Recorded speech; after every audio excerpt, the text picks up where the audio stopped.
retail. We want to sort of focus in on what the governor is requiring us to do in order to help assist these businesses in reopening once we're able to open up. So at this point, I'm just teeing it off, and I'm turning it over to Mike, who sat in on a webinar earlier this week that went through the whole process. Thank you, Jeff. I think, as most of you know, that the governor yesterday certified the capital region for meeting the 7 tests required to open. There's one administrative hiccup that they're working on today, and that's once we have sufficient number of people who can check tracers, they call them. And we need about 360 in the region, and we're about 100 and some short. But what I'm hearing today is that many organizations are having staff be trained. It's a 4-hour training session, and that will give sufficient number of tracers in place to meet the requirements that the governor has established. That will then allow us as a region to open phase 1. And business owners in phase 1, as Jeff pointed out, are construction and manufacturing, but also agriculture, forestry, fishing and hunting, retail trade to the extent that it's curbside, and wholesale trade, as well as some outdoor activities and some facilities such as drive-in movie theaters. One of the things that was put out, and we will post the link to this at the end of the program here, is a program that was put on by the Small Business Administration at the University of Albany. I'm sorry, the Small Business Development Center at the University of Albany. It's about a 35-minute video. It comes with a PowerPoint, and it comes with both the detailed guidelines that each business has to review and sign and affirm, as well as the business safety template that each business has to create as part of this process. It's not overly cumbersome, but it's not just fill in the blank. It will necessitate that you review your plans, you review some of your business activities, and you get some of the supplies and materials in place that will allow you to open, not only for the benefit of keeping your employees safe, but also your customers or clients safe. So one of the things that being first as a group makes it a little more interesting. And if we look, if I look at the detailed guidelines here for just a moment, I do think that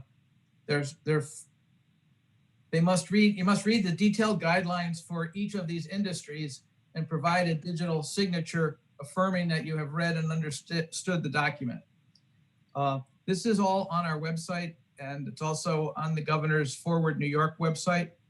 And I think one of the things that might be more helpful, because I think if you get the link to the phase 1 opening from the SBDC, then I would recommend that you watch that and look at the PowerPoint. And I think if we could get questions here and ideas of what you all need, we would be better than just reciting that material to you. Jeff, do you think that's a better format for this meeting? Wow, a lot of people. Yes, Mike, I do. I believe that there's a lot of information for all of us to digest. If we have to come back next week, next Tuesday, to meet again, just to make sure that we're all on the same page or we can answer any questions, I was just going to type a note that most of the presentation that Mike is talking about is on ColumbiaComeback.com's website, along with best industry practices for those individual industries as well. So take a look at those as you formulate your questions.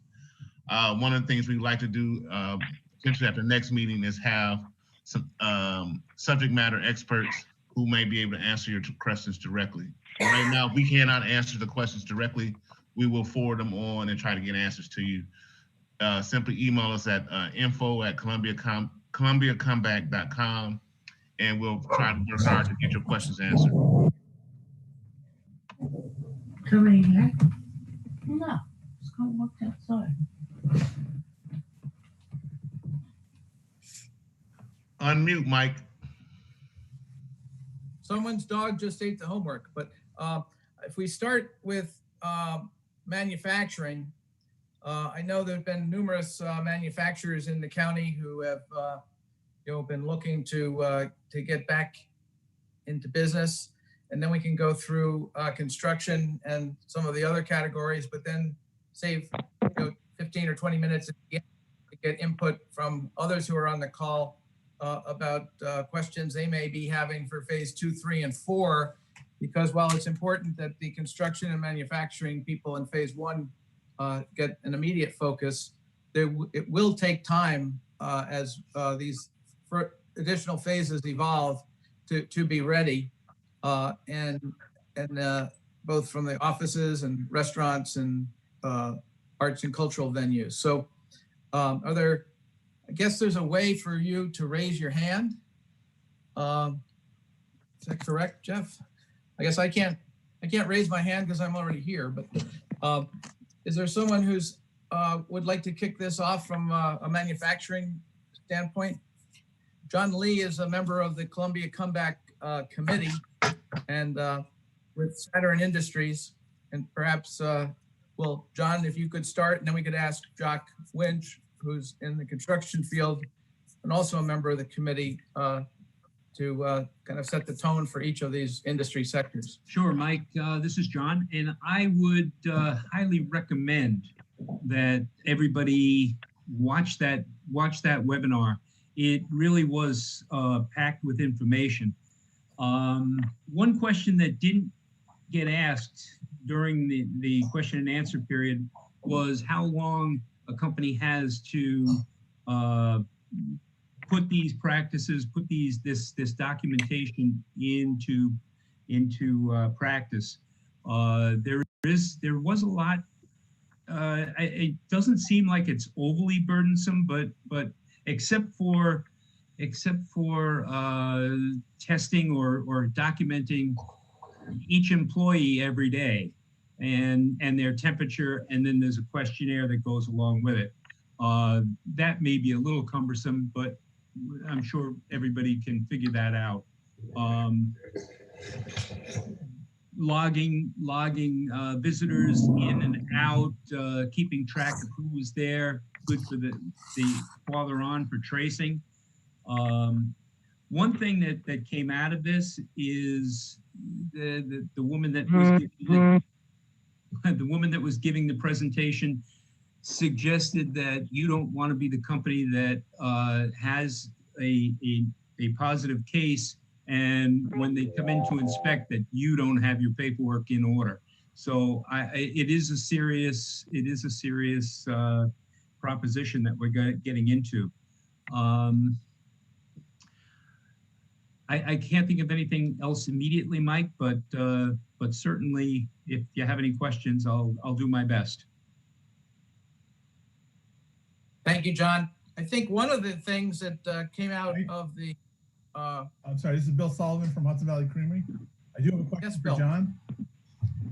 Yes. Okay, we have been taking our employees' temperatures since the beginning of April, but we're not actually recording it. We're just seeing if they don't have a fever. Is that sufficient, or do we need to actually start recording actual temperatures? No, you're going to have to start recording, and there's actually part of there's a template that of questions that you're going to have to ask. According to the webinar, the requirement will be that you take their temperature. They have to fill out, or you have to fill out from them, this questionnaire.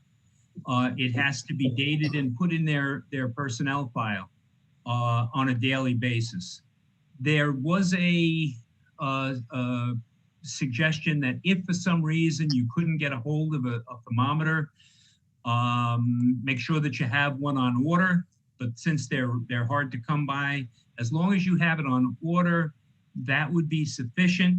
And also the recommendation was that you could have your employees email in every morning before they arrive at work what their temperature is. They can take it at home, email and tell you what it is. They can fill out the paperwork themselves or answer the questions. It was suggested that it not be done by text. It should be done by email because then you could print it. One of the things that was mentioned is that essential businesses who are already opened are also obligated to now undertake all of these practices. And in addition to the affirmative guideline assertion and the safety plan development and some health department reports, the main mandatory recommendations related to physical distancing, protective equipment, hygiene and cleaning, communications, and screening. And in this webinar, they give you some best practices that you can adapt based on your individual business, but also some of this record keeping. One of the things they're looking to do is if I came in contact with someone in my office, including staff, say we had a meeting and someone came in, that I would have a record of who that was. So if I got sick 14 days later, someone could go find that person, tell them they might want to go into quarantine and to try to stop the community spread. So, it's not, it's a simple form of record keeping, but it's tedious at best.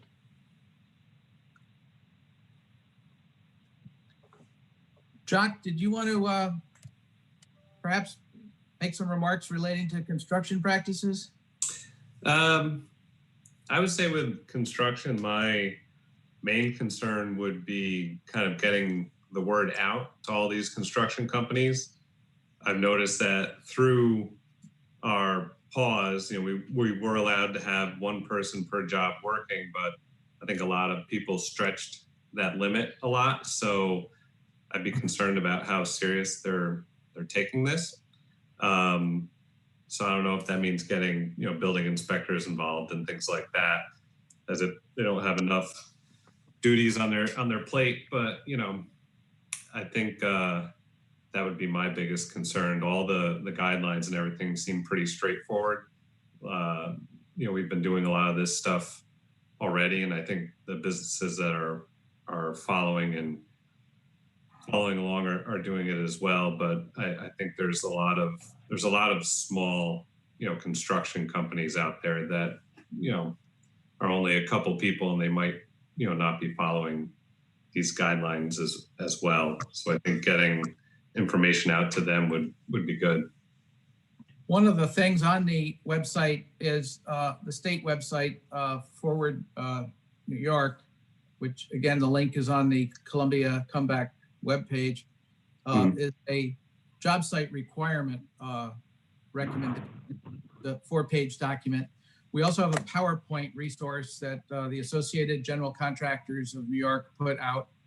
And what we're working on doing, our website is less than a week old, but on our resource pages, we are going to attempt to break them down into phases.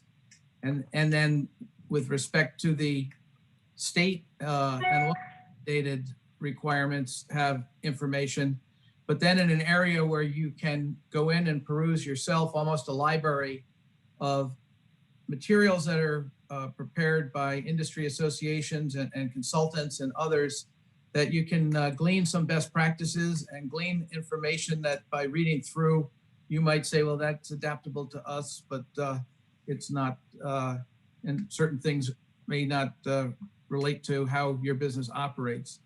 As an example, in the hospitality field, there are guidebooks out there from Disney World's guidebook on how they're going to reopen to the Bed and Breakfast Industries Association. A lot of this stuff, we don't, we're going to share with you for your own reading. There'll be a disclaimer that we're not recommending any of this, or is at your own discretion as to what to use. But that will be separate on the website under resources by each phase from what we'll post that's official from the state government. Mike, I wanted to add something.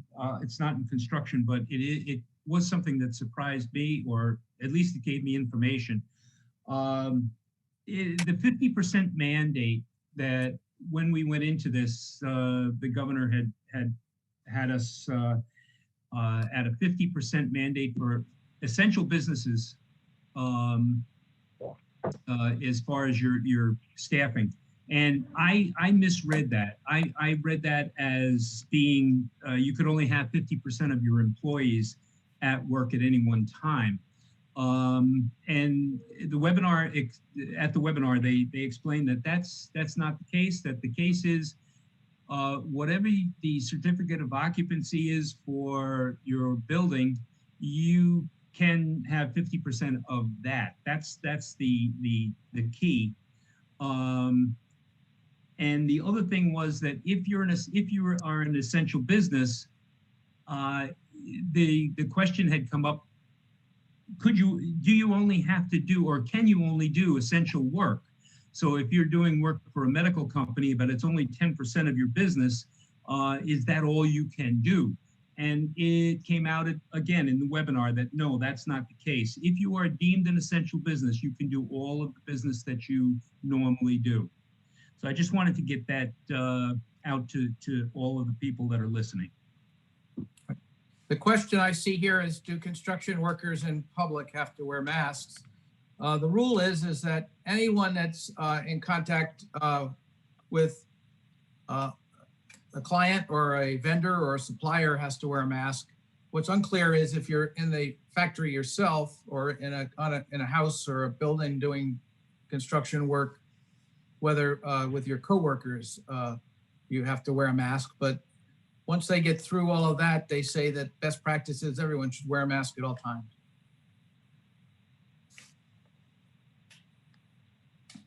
Are there other questions? Jock, I had a question for Jock. Yeah. Jock, is there a formula for businesses considered for social distancing and how to mark off? So for example, if you have 1,000 square feet, you can get so many people in that location. Are you familiar with that at all? Our design team would be. It's going back to how many people are max occupancy, and how do you cut that in half? With construction, I've told our company to maintain their social distancing, but there's a lot of OSHA requirements where safety comes into play, and guys have to be next to each other.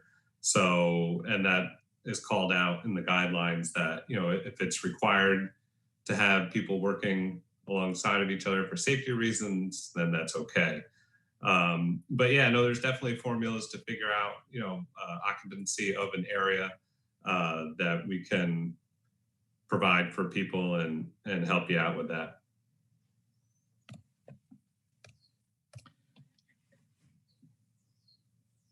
And that's where having the sanitizer readily available at various stations throughout the workplace would be important. If a couple of guys had to put a window in together, and then we're close upon each other, it's the reason for the masks and the other safe gloves and other things. Continual communication to employees about hand washing and don't touch your eyes and all the things that we do that we forget and do anyway. And it's that's why in this webinar, one of the things they pointed out is the leadership and the continual communication by management or by the owners of a business or supervisors to the employees to keep them alert and keep themselves alert as well on what the best practices are.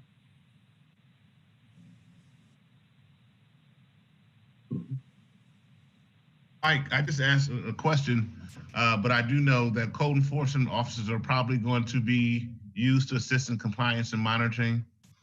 We had a situation here in Columbia County where the code enforcement officer went to a business. The business didn't comply. They called the sheriff department. So I saw that question earlier, but they're probably on the local code enforcement officers first. But we'll have more information related to that.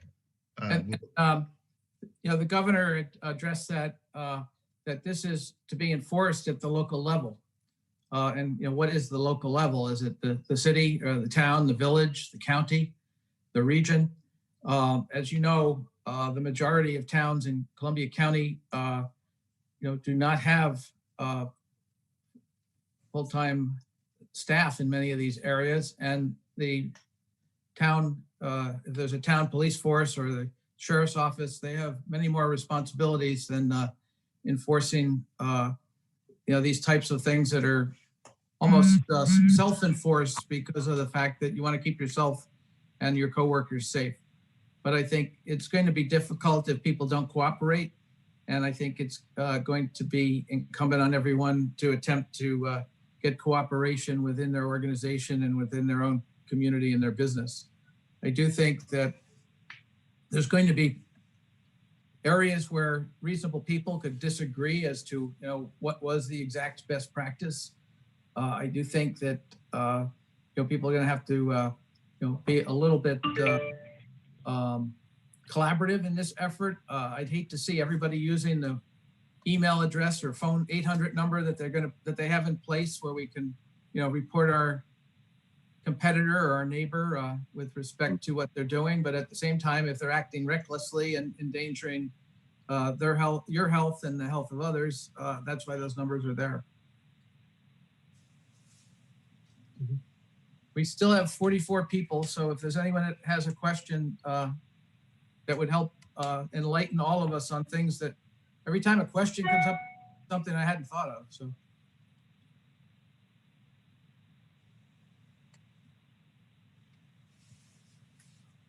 We're welcoming Supervisor Lagonia. How are you, sir? Good, thank you. Yes. Good, thank you. Good, thank you. Good, thank you. Good, thank you. Good, thank you. Peg, I see your hand up. Mute. This is not specifically about the testing that businesses are supposed to do, like the temperature taking. But I keep hearing, like I hear Cuomo saying 2 or 3 days in a row, that there are 700 testing places, and CVS is, I don't know if that's happening yet, that they're becoming testing places, but it seems like, I just keep wondering, like, why can't we all get tested? I mean, when is it going to get to the point where I can just go say, I want to know, you know? I don't know that we have the answer to that. I had heard that, you know, I think one of the barriers is if you don't have any symptoms, they want you to, at this point with limited tests, reserve those tests for people who have symptoms, but I hear what you're saying. And then, I can answer that, Mike, if you'd like. Oh, great. That would be great. So Health Now, right in Hudson, you can just go, no appointment. If you have health insurance, it's free. If you don't, they charge you a fee. It is a blood draw, but you can get both molecular and a antibody testing. So there are sites opening up where you can go. The county doesn't have that yet, although we're offering many more. So we have 2 more coming up where you'll be able to sign up for those, but you can go right to Health Now right now and you can get a test if you want it.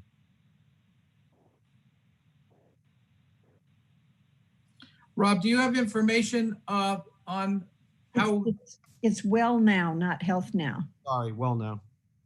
Oh, Well Now? What is Well Now? Wellnow.com is next. It's out on Fairview Avenue. It's an urgent care center. Urgent Care Center. Go to wellnow.com.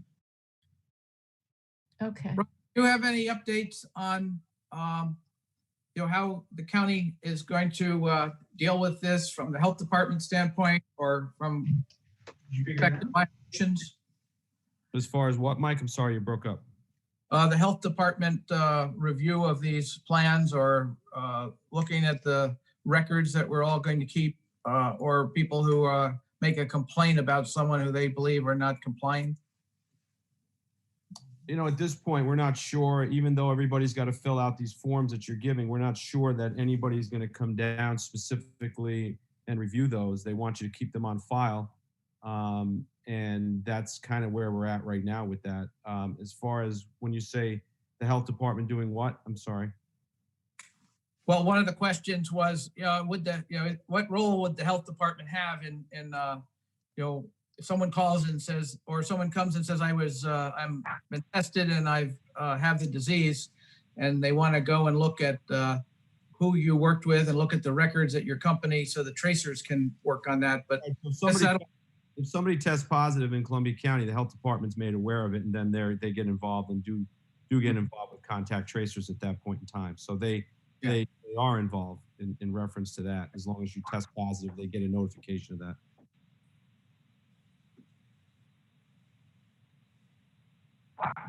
Any other questions at this point?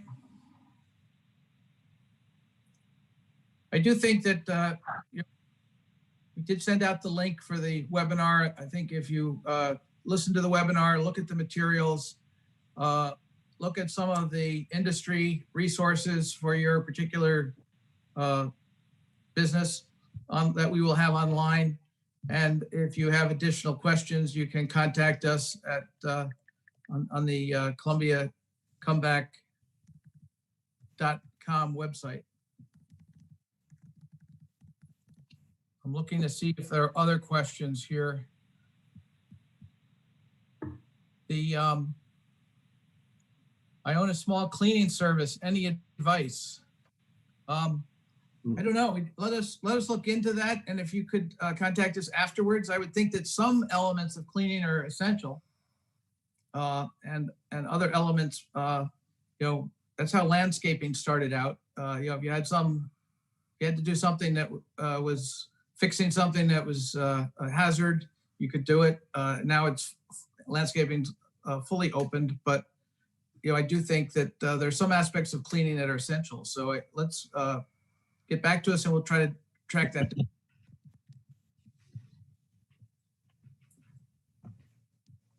Mike, I think it's important for you maybe to go back and sort of delineate between the difference between phase one opening and essential services or essential businesses. Right. There's an approved list of essential services. So it's not just, that, after it was first released, there is a process. If your business, if you felt your business was weren't listed, that you can submit your fax, and a team at Empire State Development will evaluate it and let you know whether or not you're good to go or whether you still have to wait for your phase. A good example of that was dog grooming. And, dog grooming was initially not included. And what they determined was dog grooming, this was done over the weekend after several people inquired and questioned it. Dog grooming where the health of the dog, where the health of the pet is at risk is allowed. But, pet grooming for, the next dog show is probably something you have to wait on. If I have to wait any more for my haircut, I may go to the pet groomer. And then the other aspect of the essential business is, even if you've been up and running as an essential business for the last 2 months, you still have to stop and go back and go online and do the affirmation. You have to put together a plan, and you have to maintain the records that everyone else is having to maintain going forward. Were there other aspects of that, Jeff, that? No, Mike, I think you touched the salient points at this time. Rob, did you have something? I saw your light go on. No, I'm good. unless anyone has questions. I did see somebody said about large purchasing in, countywide. I don't know what the question was specifically, but. Let's see.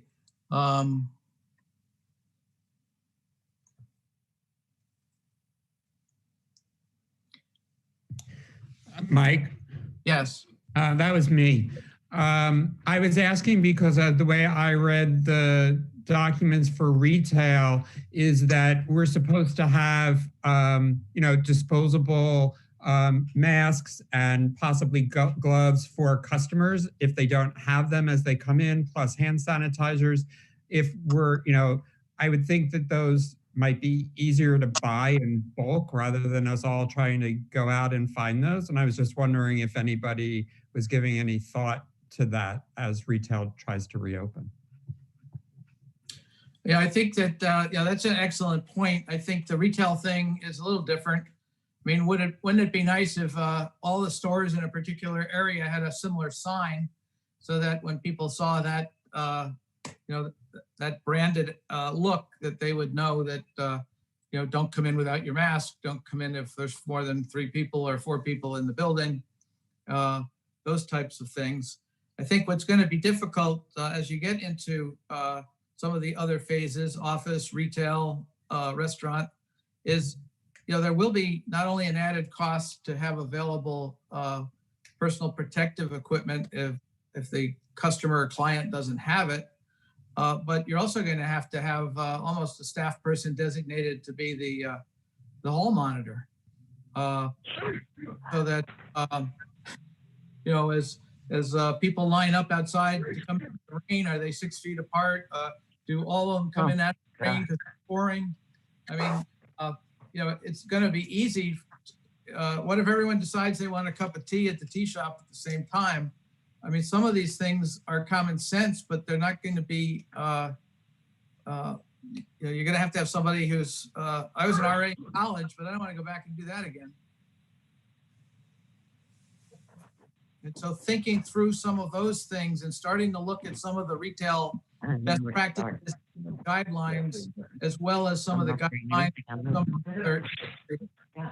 will be helpful as, because we probably have about 10 days to 2 weeks if what we're seeing, unless there's a flashback as a result of not holding the line on safety and procedures in the construction and manufacturing arena.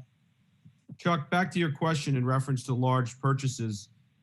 You're right. That's the easiest way to get any of this. And I have been purchasing for the county. The issue comes in, you have to lay out thousands and thousands of dollars to do this. So it's a little bit of a challenge to try to do it for everybody out there. Who's going to collect the money? How are we going to collect the money? And again, these orders come in, for instance, I'm ordering thermometers and it's a $5,000 or $6,000 purchase. So that's where the issue comes in. I'd be happy to try to assist in that area and happy to, as long as people prepaid for some of those items, I have the ability to get them. So if anybody wants to reach out, just let me know. Thanks. I discussed with one entrepreneur type. I don't know that they, took the suggestion of creating, 3 size kits, or at least 5 or 10 things that you need, and then you order however many you want, and they put them in the box, and you get them all at once. Because I don't think anyone in business, wants to have to go to this store for that and online for this and wait and get it. I mean, it's if there was some way of aggregating common necessities and buying them in bulk, also being able to pick them up all at one place, I think it would be a valuable added resource for the group.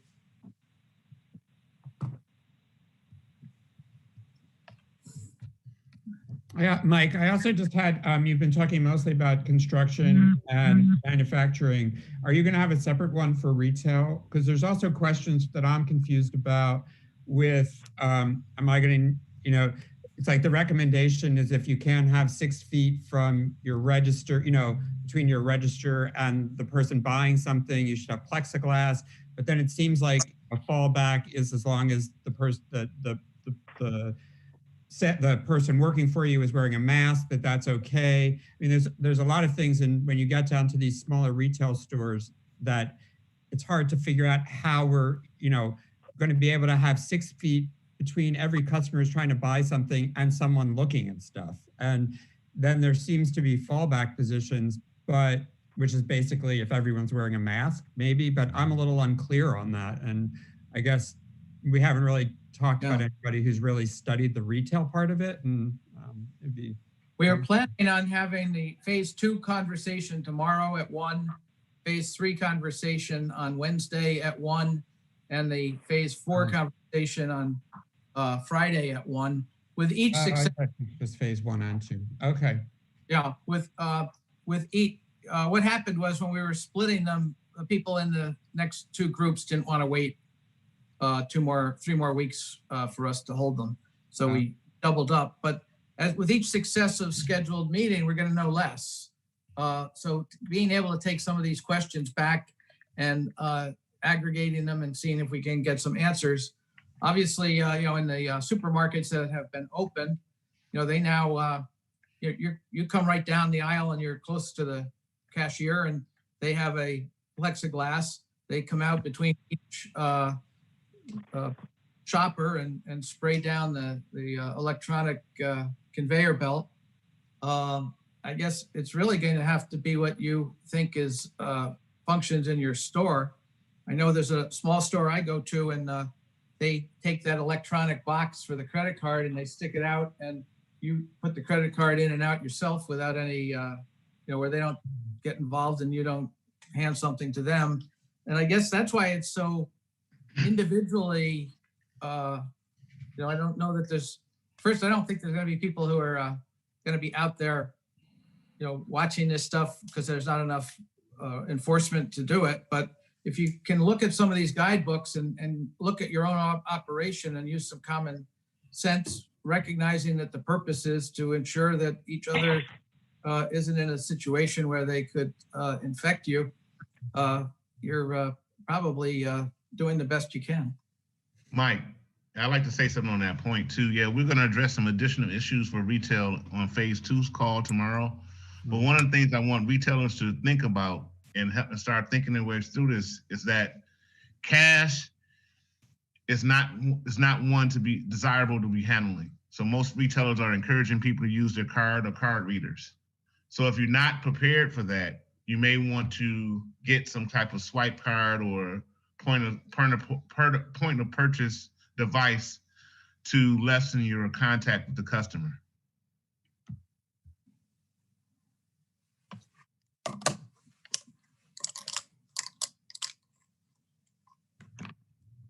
I know this has not been, an entire clear roadmap. I think the best roadmap so far is to listen to the phase 1 36-minute webinar and with questions behind it. I think even if you're not in phase 1, it's good to listen to that because there'll be certain basic components or formats that are laid out that every group's going to have to address. And if you have a head start on hearing it and thinking about it and looking at the materials and looking at best practices from the various industry associations that we will post, but you'll also be able to find on your own, you'll be in a much better position when they indicate that other phases can move forward.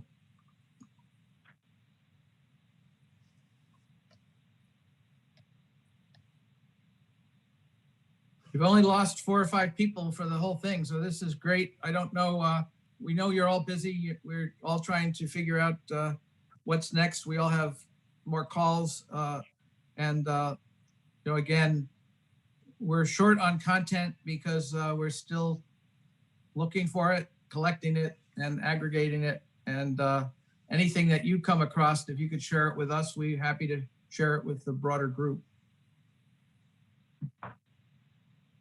I have a question, Mike. Kind of a general question that I'm sure we're all thinking about, and that's rehiring employees, or if we've already rehired. our employees, do they have any better guidelines for the Paycheck Protection Program as to, now that we're going to reopen? Yes. We may not have the business that we had before, so. Let us, we will post if we haven't already. Friday, they came out with the forgiveness rules, and actually the form packet that you'll need to complete. We also have a pretty good Excel spreadsheet estimator where you can start to fill out the information. One of the things that is beneficial to small business is that any business that's, as you recall, when this all took place, anyone that applied had to make a good faith self-certification that they needed the money. The uncertainty of what was to come resulted in them applying. If you're under $2 million and you were awarded a PPP loan, your intent will not be challenged or questioned as part of the forgiveness. The issue I'm seeing on the forgiveness side is, if you remember, it was to take your average employee expense and divide it for a year and divide it by 12 and multiply by 2.5. If you only brought back the number of employees you had, or you didn't get your award until the point where there's only 7 weeks left, and you don't have interest on loans, high utility costs, and rent, you may not get to a point where you use all of the money, and then you'll have to either have a portion of it that's not forgiven, or you'll have to pay something back. So, it's early enough in the process. The other thing is, if you got the money early and you go out the 8 weeks, if you don't continue to employ people through June 30th, none of the money will be forgiven. I saw, Monica, did you have something? I saw you, something flashed up, but I can't find your comment. Sure. I was just going to say, as you did, that the new guidance came out on Friday. However, there are a lot of changes in the HEROES Act, which passed Congress Friday. There will be more adjustments before it passes the Senate, but I'm under the impression that there is a lot of bipartisan support for the changes to the PPP specifically. And so it is very likely in the next week, 10 days, we will see a different set of circumstances, which currently include the 8-week time limit being extended to 24 weeks, the 75-25% breakdown of how the money can be used is also going to be shifted. There's going to be more flexibility with that.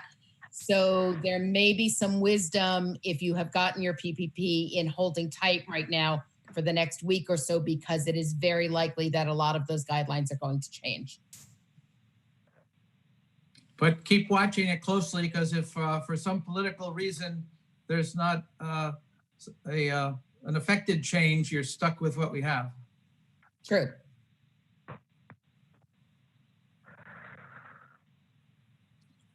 Again, we don't want to take your time if we're getting to the point of minimal return, but if there are no more questions, we'd encourage you to join us along the way. We'd encourage you to send us your questions.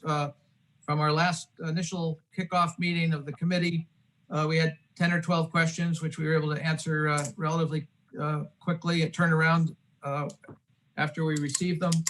If you find information that you think would be useful to others, share it with us through our email address online.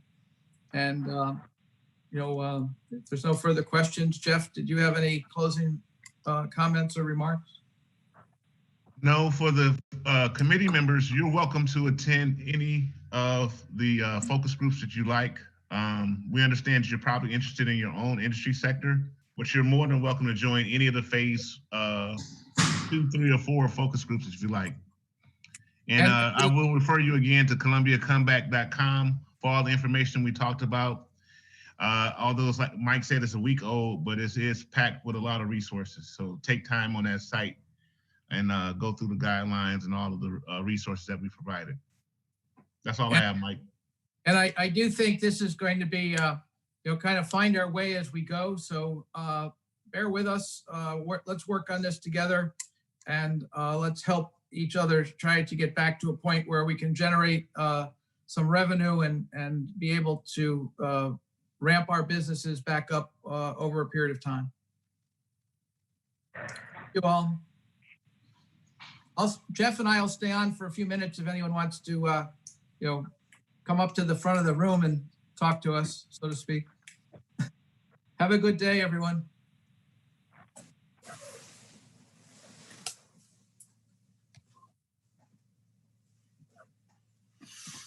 We'd offer coffee and donuts, but we can't figure that out yet. That's next. We'll send them by drone.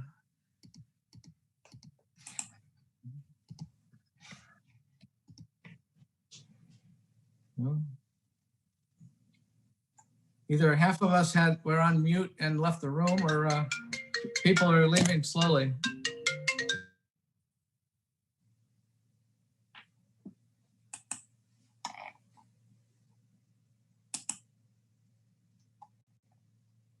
Since we have two committee members here, any thoughts?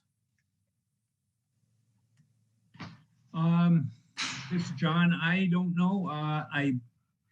I hope that the people watch that video or that webinar. It really was helpful.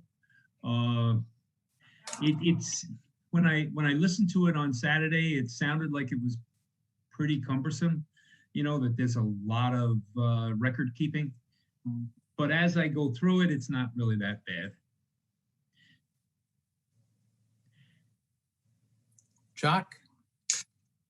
Yeah, it does seem a lot at first, but I think if everybody reads through it and we had a meeting this morning and we went over the steps of how we're going to handle it. In construction, we don't have a storefront, so everybody's house is our storefront. So we can't hang signs and everything on people's homes, but we can have packets and we can have information there and kind of be more mobile with it. And we also, which a lot of you might use, we have a mobile clock-in perceived time clock through QuickBooks. And what we were going to do is have our employees they can put notes in there and just put their temperature down in the morning. And if there's anything, pertinent to that, they can make a note in there. So we have a record every day of what's going on that's easily tracked and monitored. And I think the concern I have are people who, for a variety of reasons, are forced not to really be upfront about how they're feeling. Yeah. I think that, to remind them, it's a difficult thing for the employer to be having people coming and going, but, there is payroll protection for those individuals if they are out sick for 2 weeks. It's a burden on the employer, but at the same time, we've all gone to school when we had a cold or were sick because we wanted to get that test over, or you wanted to go to work because you needed the paycheck or whatever the reason, and to just encourage people to be upfront about it and realize that, I think many industries have moved forward in that area a great deal, but there's still a lot of people who feel they have to go to work that day.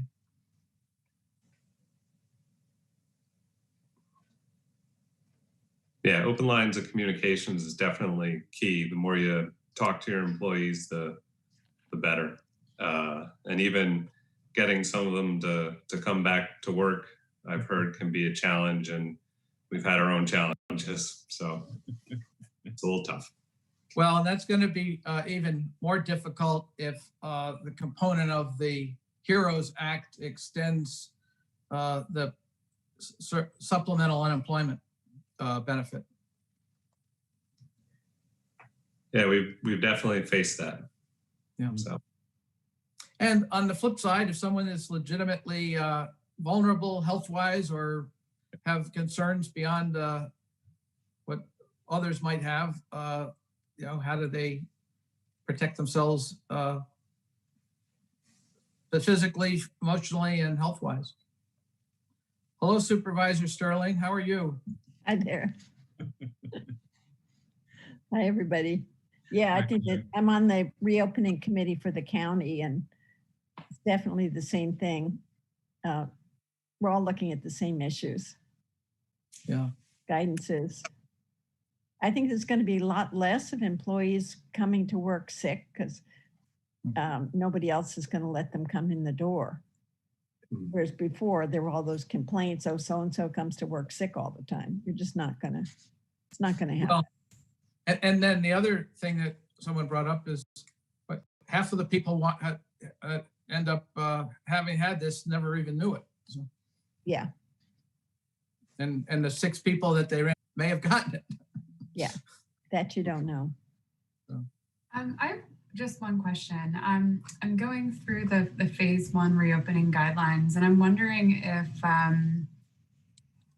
we can find and add to the website like a printable or online form where people can fill out that safety plan instead of having to go like all the way down to slides like 50 or 60 in this presentation. I'm just thinking, if you look at what Carol posted an hour ago, it's all lined where it's almost outline form. Okay, perfect. I don't know that it's self autofill, but even an outline. Yeah. Even an outline should be good, but that just seems like one like really like tangible thing we can share if someone's like, I don't know how to make a plan. Right. And I think that one of the things we have to offer with our technical services, and Martha and I have talked about this, and Ed and I had some conversation about this, is, you know, we can't do plans for people, but we can certainly be a resource to answer a question that gets them to the next section of the report that they have to write. Yeah, Carol, maybe let's just connect about where that is. Yeah, it was just yesterday when I put all that together while the governor was still talking. I put it in narrative form rather than outline form because I was cutting and pasting other people's stuff. You know, I learned that in high school, but you couldn't use it there. Okay, I just found it. Just took me a second. I put it in the chat in case anybody just wants easy access to that. Well, and that's what we were talking about this morning. I know it's family and friends are on here now from what I'm seeing, but the massive amount of information is the biggest challenge is not collecting it, but making it navigable and useful to people so that they don't go do something and then find, oh, there it is. I wish I had seen it first. So, Mike, the template to fill out is located on the Columbia Comeback resource page, the landing page. Right. It is highlighted, so you can easily find it.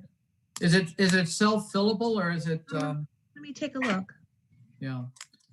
Well, we can catch up on that. If not, we can recommend to the state that they do it. I mean, we've got their secret. Actually, it is fillable. Okay. Good. It's there. It's hard to get autistic work done. Hello? Who is that? Martina. Angela Mueller. How are you?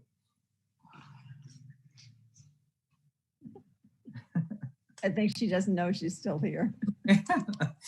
Well, there have been a lot of embarrassing people who forgot to turn off their camera or their microphone. So as I think back to Reagan when he said he bought and paid for this microphone and he'll say whatever he thought he wanted to say on it. Got in political trouble at best. So thank you all. I'm sure you all have 2 o'clock calls. Yeah. Enjoy your time away, John. Yeah, well, I'll be back. I'm sure you haven't left. Yeah, believe me. Thanks a lot. Say hello to Marianne. Will do. Bye. Bye. Bye.